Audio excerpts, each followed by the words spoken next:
여호와께서 솔로몬에게 말씀하시되 내게 이러한 일이 있었고 또 네가 내 언약과 내가 네게 명령한 법도를 지키지 아니하였으니 내가 반드시 이 나라를 네게서 빼앗아 내 신하에게 주리라.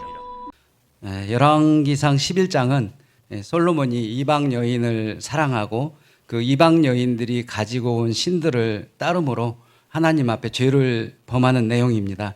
하나님은 이 솔로몬의 불순종으로 인해서 그 왕국을 그의 아들 시대에 나누겠다고 선언하시고 여로보암이나 이제 여러 대적들을 일으키십니다. 결국 솔로몬이 죽고 난 뒤에 그의 아들 르호보암이 왕위를 이어받으며 왕국의 분열의 서막이 오르기 시작합니다.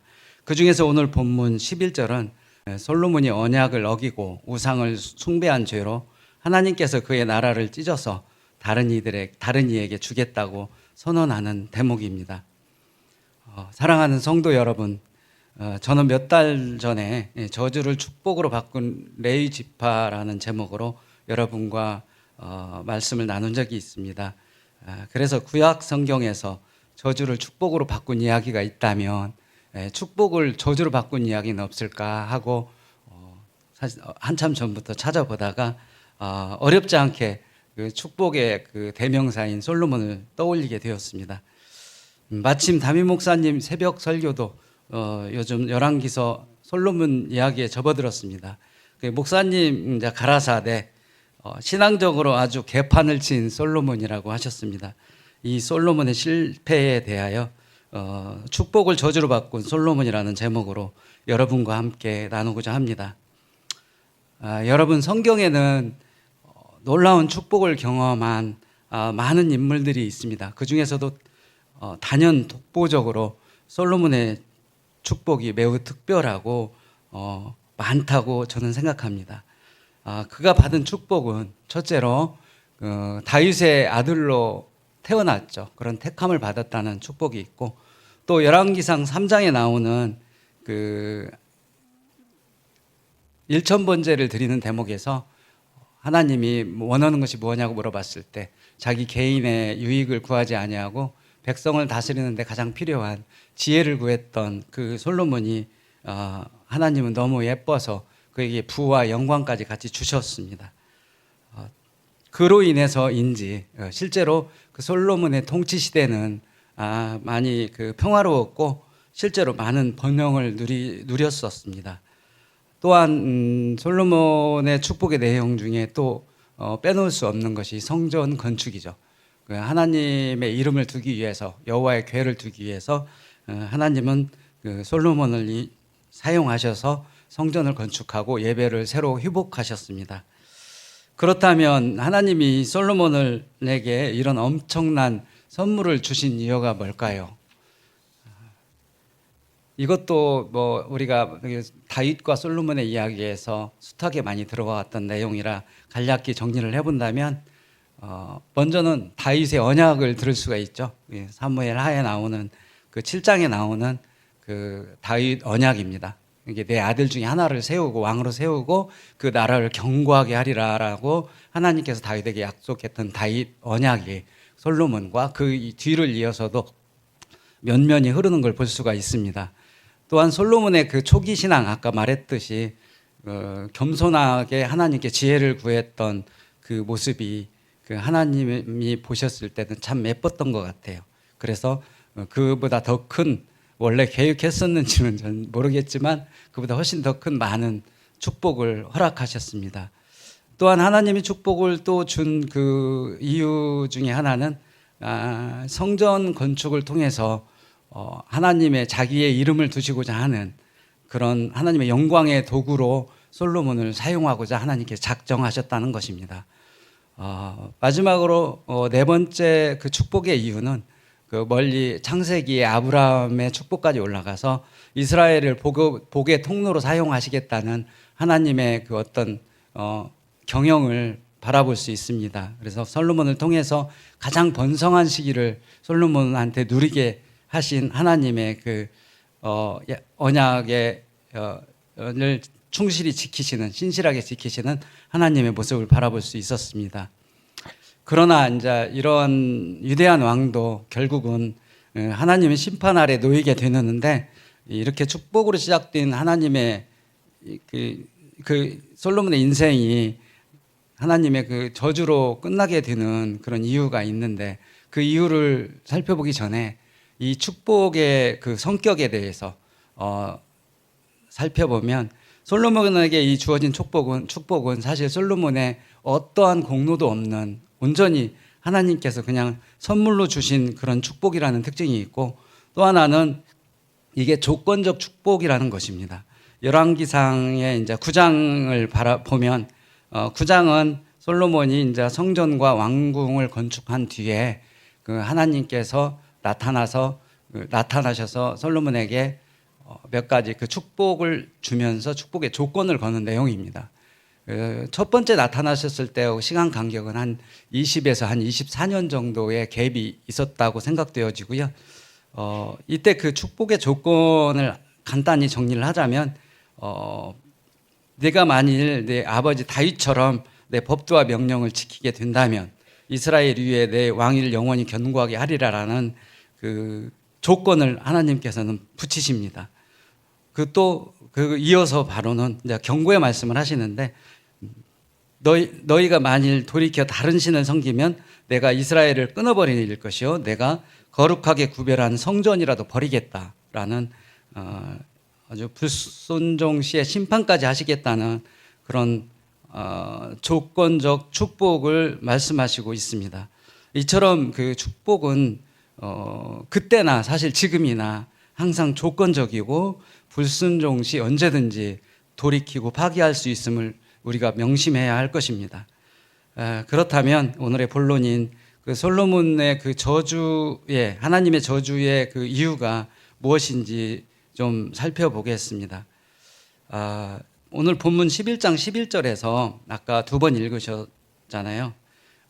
거기서 내게 이러한 일이 있었고 그 내용이 나오고 또 내가 내게 명령한 법들을 지키지 아니하였으니로 나오는데 그 뒤에 나오는 명령한 법도를 먼저 설명을 드리고요. 그것을 어겼기 때문에 내게 이러한 일이 앞에 1절에서 10절까지의 사건들이 생기게 되는 것이거든요. 그래서 솔로몬이 지키지 않은 언약과 법도 내용을 보면 이건 신명기 규례로 다시 거슬러 올라가야 됩니다. 신명기 그 왕의 조건과 왕이 해야 될 것, 하지 말아야 될 것들을 규정하고 있는데 신명기 17장 14에서 20절을 정리하면 먼저는 여호와께서 택한 자 그러니까 외국인을 왕으로 삼지 말라는 내용이 먼저 나오고요. 당연히 솔로몬은 뭐 외국인이 아니니까 이 조건은 맞았다고 봐야겠죠. 근데 이제 왕이 하지 말아야 될 것들과 해야 될 것들을 규정하고 있습니다. 하지 말아야 될 것들은 병마를 많이 두지 말고 아내를 많이 두지 말고 또한 은금을 많이 쌓아두지 말라 이런 내용이었고요. 해야 될 것들은 율법서를 필사해서 소유하고 평생 그것들을 읽고 읽을 것을 하나님께서는 명령하셨습니다. 어쩌면 이 두 가지 내용들은 나중에 나타나게 될 솔로몬이 이걸 하나도 지키지 못했기 때문에 솔로몬을 염두에 두고 하나님께서는 이 규정을 명령하시지 않았나 싶을 정도입니다. 이런 것들로 인해서 지킬 것과 지키지 못할 것을 구분하지 못하고 시행하지 못한 것들은 솔로몬의 온전히 하나님께서 주신 축복들을 주님 주신 뜻대로 사용하지 못하고 그것들로 인해서 스스로 교만해진 것이 원인이지 않나라고 생각이 되어집니다. 두 번째로 이 솔로몬이 지키지 못한 그런 규례들에 의해서 실제로 솔로몬이 잘못 행한 사건들이 이제 11장 1에서 10절까지 나와 있는데 그걸 간단히 살펴보면 첫째로는 이방 여인과의 결혼을 볼 수가 있겠습니다. 한 700명의 아내와 300명의 첩을 두어서 특히 그 중에는 대부분이 이방의 여인들이었고 그 이방의 아내들이 가지고 온 그들의 우상을 그 솔로몬의 마음을 끌었던 것 같습니다. 그 솔로몬이 이제 뭐 시돈에서 온 아스다롯이나 모압의 신인 그모스 신과 암몬의 신인 그 몰렉 신에게 이제 제단까지 쌓고 그 우상 숭배자가 적극적으로 되게 됩니다. 성전까지 건축했던 솔로몬이 어떻게 이렇게까지 우상 숭배를 하게 되었는지 우리가 좀 많이 생각해야 될 대목인 것 같습니다. 세 번째로는 이제 솔로몬의 마음이 하나님께 온전히 향하지 않았던 걸 볼 수 있습니다. 그 내용으로는 1절에서 10절 안에 하나님께서 두 번이나 솔로몬에게 나타나셔서 경고를 하신 내용이 나오는데, 실제로는 이제 성경을 읽다 보면 그 두 번의 그 일천 번제 때 한 번 하고 성전과 왕궁을 건축했을 때 이 두 번에 나타나는 것들이 대체적으로 이렇게 보면 축복의 내용으로 보입니다. 근데 전체적인 맥락에서 보면 하나님께서는 솔로몬의 그런 불안하고 위태로운 모습들 때문에 축복을 줌과 동시에 조건을 걸기도 하고 경고를 하기도 하는 그런 대목으로 우리는 이해해야 될 것 같습니다. 이것이 이제 우상숭배, 이것이 이제 축복이 저주로 바뀐 이제 주된 결정적인 원인으로 보여지는데, 그럼 이로 인한 하나님의 심판의 내용은 어떤 것인지 한번 살펴보겠습니다. 하나님께서는 이게 솔로몬의 불순종에 대해서 그 심판하시는 과정에 11절 오늘 이후에 그 본문에 잘 드러나지만 대적자들을 이용하십니다. 먼저는 그 에돔 왕족의 후예인 하닷을 일으키고요. 그다음에 다메섹 아람 사람인 르손을 일으키고, 또 내부의 적인 그 여로보암을 일으켜서 이 솔로몬에게 경고 내지는 그 솔로몬이 잘못 행한 것들에 대해서 심판을 시작하십니다. 이런 그 대적들을 일으킨 사건들은 어떻게 보면 단순한 정치적인 혼란이나 반란 사건으로 이해하기보다는 그 하나님의 그 적극적인 개입과 심판 행위임을 우리가 바라봐야 될 것입니다. 그 열왕기상 11장 26절에서는 솔로몬의 신하 여로보암이 또한 손을 들어 왕을 대적하였으니 이렇게라고 나오는데, 그 여로보암은 에브라임 지파 출신이고 뛰어난 관리 능력을 인정받아서 북쪽 요셉 지파를 감독하던 자였습니다. 이때 선지자 아이야가 그에게 옷 12조각을 중에서 10조각을 주면서 왕국 분열과 북이스라엘 왕이 될 것을 예언하고 실제로 10지파를 여로보암이 취하게 됩니다. 이 사건은 앞에서 말한 것처럼 단순한 반란 사건이 아니고 솔로몬을 심판하시기 위한 하나님의 어떤 도구나 몽둥이지 않았나 싶습니다. 그냥 오늘 읽은 본문처럼 내가 이 나라를 내게서 빼앗아서 내 신하에게 주리라라고 했던 것처럼, 이렇게 하나님은 솔로몬이 받은 축복을 완전히 거두시고 그의 신하인 여로보암에게 10지파를 나눠주시게 실제로 주시겠다고 하고 실제로 왕국 분열이 이루어지게 됩니다. 한 가지 여기서 우리가 좀 상기해야 될 것은, 솔로몬이 그렇게 저주를 받았다고 해서 하나님께서는 다윗에게 약속했던 그 언약들을 거두시지 아니하고 그 왕국을 쪼개서 여로보암에게 10지파를 줬지만 이스라엘에 대한 하나님의 그 은혜가 완전히 사라지지는 않았다는 것입니다. 그래서 그걸로써 솔로몬 생전에는 심판을 이루지 않고, 그가 아까 다윗 언약에서 나왔듯이 내 아들을 왕으로 삼아 견고히 세워준다는 그 다윗 언약을 하나님께서는 신실히 지키시는 모습을 볼 수가 있습니다. 그리고 또 하나는 그 중에 한 지파, 비록 한 지파지만 유다 지파를 남겨서 그 아들 르호보암을 통해서 그 다윗 왕가를 이어가게 하시는 대목입니다. 이는 이제 언약에 신실하신 하나님이 이제 다윗과 한 언약을 지키기 위함인데요. 어떻게 보면 우리가 은혜의 관점에서 바라본다면 열왕기서에서 이게 부록으로 저는 지금 얘기를 했지만 이 은혜에 신실하신 하나님의 모습을 저희들이 늘 그 신앙적인 관점에서 바라본다면 이 부분이 더 큰 내용이지 않나라는 생각도 해보았습니다. 그렇지만 결과적으로는 하나님이 주셨던 축복이 한 인간의 이제 불순종으로 인해서 저주로 바뀐 것을 부정할 수는 없는 사실인 것입니다. 이상으로 간략히 내용을 좀 살펴봤고요. 오늘 우리에게 주는 교훈들이 한 3가지 정도 있다고 저는 생각했습니다. 첫째로는 순종을 좀 생각해 봤습니다. 하나님은 이제 솔로몬에게 복을 주셨지만 그 축복에는 반드시 순종의 조건이 따랐고 끝까지 지키라고 명령하셨습니다. 그러나 솔로몬은 하나님의 은혜로 주어진 축복의 내용에만 집착했고 그 처음 가졌던 그런 겸손과 순종의 마음을 끝까지 이어가지 못하고 집권 후반기로 갈수록 점점 그의 마음이 변하기 시작했던 겁니다. 마태복음 7장 24에서 27절에서 예수님은 순종을 반석 위에 지은 집으로 비유하셨습니다. 이제 우리가 소중히 여기는 신앙과 가정과 물질 등 하나님께서 주신 모든 것들이 하나님 지으신 목적대로 사용되는 것, 그것이 진정한 순종이며 또 참된 능력을 나타내는 것이라고 생각합니다. 그렇다면 축복의 조건인 하나님의 이 순종 명령은 아담의 때나 솔로몬의 시대나 오늘날 우리 시대에 와서 점점 변화되거나 좀 우리 때는 좀 느슨해진 건 아닌가. 솔로몬은 불순종으로 실패했는데 우리는 솔로몬과 좀 다르게 하나님의 조건에 순종을 하고 있는가. 나아가서 우리의 구원은 조건이 없는 것인가에 대해서 생각해 봅시다. 성도 여러분, 사실 우리에게는 그 순종하려는 마음도 온전치 못하고 또 그것을 이행할 능력도 없음을 우리는 항상 인정하고 고백하고 기도하고 있습니다. 그럼에도 불구하고 우리가 순종의 조건이 해결됐다고 생각하고 구원을 받았다고 여기게 되는 이유는 뭘까요? 그것은 바로 예수님께서 이미 완전한 순종의 길로 걸어가셨기 때문입니다. 우리의 불완전한 순종을 예수님은 완전한 순종으로 바꾸셨습니다. 그리고 성령께서 그 사실을 우리 마음 안에 증거하시고 계시고 또 하나님께서는 또 우리의 불완전한 이 순종을 아시고도 눈 감아 주셨기 때문에 우리의 구원이 완성됐다고 생각합니다.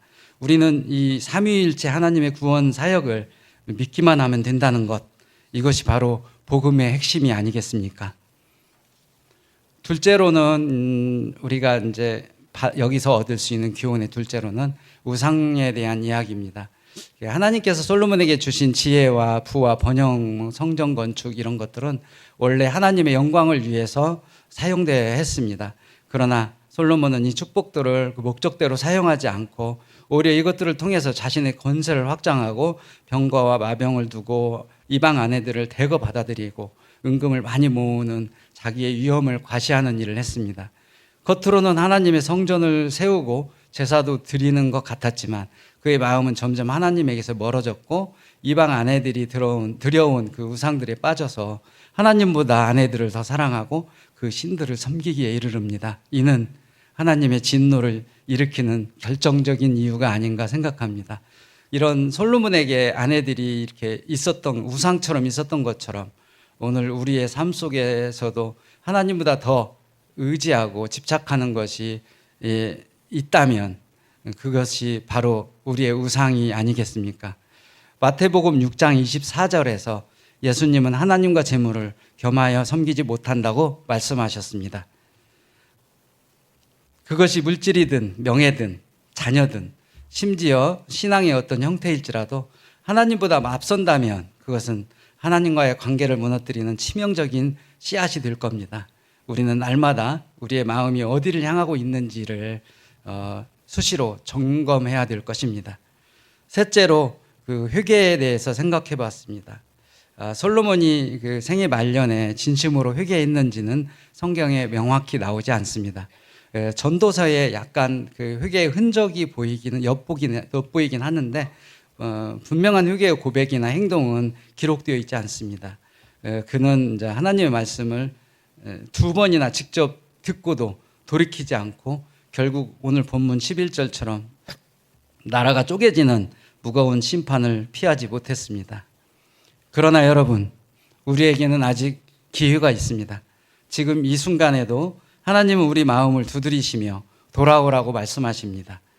미루거나 핑계하지 말고 지체 없이 죄에서 혹은 세상에서 돌이켜 순종과 겸손으로 나아갑시다. 누가복음 15장의 탕자의 비유에서 인자한 아버지처럼 하나님은 여전히 자비로우시며 노하기를 더디하시고 죄를 용서하시는 분이심을 기억합시다. 혹여나 극심한 진노나 저주 중에 있을지라도 우리가 탕자처럼 돌이키기만 한다면, 회개만 한다면 하나님도 마음을 돌이켜 긍휼을 베푸시고 축복의 길로 다시 인도하실 줄 믿습니다. 말씀의 결론을 맺겠습니다. 여러분, 하나님은 축복을 주시는 분이시기도 하고 그 축복을 거두시는 분이시기도 합니다. 오늘 솔로몬의 이야기는 단지 실패한 한 왕의 이야기가 아닙니다. 그것은 부르심의 축복을 받은 우리에게도 주는 경고이자 또한 희망이기도 합니다. 신실하지만 동시에 거룩하신 하나님은 이미 우리에게 충분한 축복을 주셨습니다.